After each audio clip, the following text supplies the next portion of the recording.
Hello दोस्तों, स्वागत है एक बार फिर से हमारे एक और नए वीडियो में।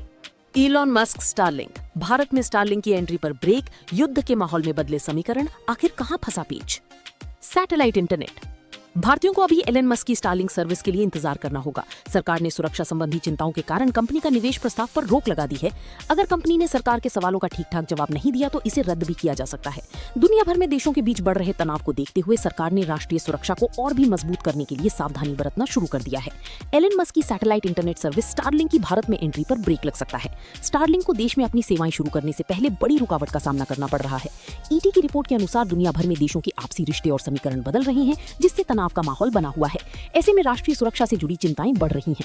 इस वजह से सरकार ने एलन मस्क की कंपनी के भारत में निवेश प्रस्ताव को मंजूरी देने के लिए सावधानी बरतना शुरू कर दिया है। सरकार को डर है कि स्टारलिंक की तकनीक और निवेश से देश की सुरक्षा को कोई खतरा न हो जाए।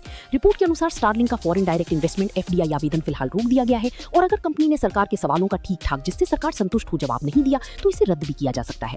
रिपोर्ट के अनुसार स्टारलिंक की पेरेंट कंपनी स्पेसएक्स में किन किन कंपनियों का पैसा लगा है और इसके काम करने के तकनीकी नियम क्या है, इसको लेकर सवाल उठाए गए हैं। रिपोर्ट की माने तो कंपनी को अभी एक जरूरी सुरक्षा मंजूरी का इंतजार है। ये मंजूरी तभी दी जा सकती है जब सरकार और सुरक्षा एजेंसियों को इस बात का पूरा भरोसा हो जाए कि वे किसी भी स्थिति को कभी भी कंट्रोल कर सकते हैं। स्टारलिंक की सुरक्षा अनुपालन प्रक्रिया पर नजर रखने वाले एक सोर्स ने ईटी को बताया है कि सरकार को इस बात की चिंता है कि युद्ध या किसी अन्य गंभीर स्थिति में क्या खतरा हो सकता है। वे हर स्थिति से निपटने के लिए पूरी तरह तैयार रहना चाहते हैं और किसी भी खतरे को टालने के लिए नेटवर्क की पूरी तरह से जांच करना चाहते हैं। सरकार के लिए राष्ट्रीय सुरक्षा हमेशा से सर्वोच्च प्राथमिकता रही है। खासतौर पर जब बात सैटेलाइट कम्युनिकेशन की आती है तो सरकार और भी सतर्क हो जाती है। अभी स्टारलिंक को भारत में अपनी सर्विस शुरू करने के लिए कई चीजों की जरूरत है, जिसमें से एक स्पेक्ट्रम की है। कंपनी को अभी स्पेक्ट्रम का आवंटन नहीं हुआ है।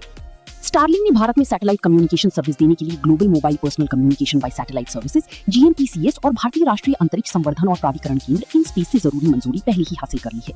लेकिन कंपनी अभी अपनी सेवाएं शुरू नहीं कर सकती क्योंकि सरकार ने अभी तक स्पेक्ट्रम का आवंटन नहीं दिया है और न ही एफडीआई पर अपनी अंतिम मंजूरी दी है। जानकारी के मुताबिक इलॉन मस्क की कंपनी स्टारलिंक के वरिष्ठ अधिकारी इस महीने के अंत में या मई की शुरुआत में वाणिज्य मंत्रालय के अधिकारियों से मिल सकते हैं ताकि कंपनी की एफडीआई प्रस्ताव पर बातचीत हो सके। इन सभी चीजों को देखकर लग रहा है कि अभी इलॉन मस्क की स्टारलिंक को भारत में अपने कदम जमाने के लिए कई परीक्षाओं को पास करना होगा। सरकार पूरी जांच पड़ताल किए बिना कंपनी को सर्विस देने की मंजूरी नहीं दी।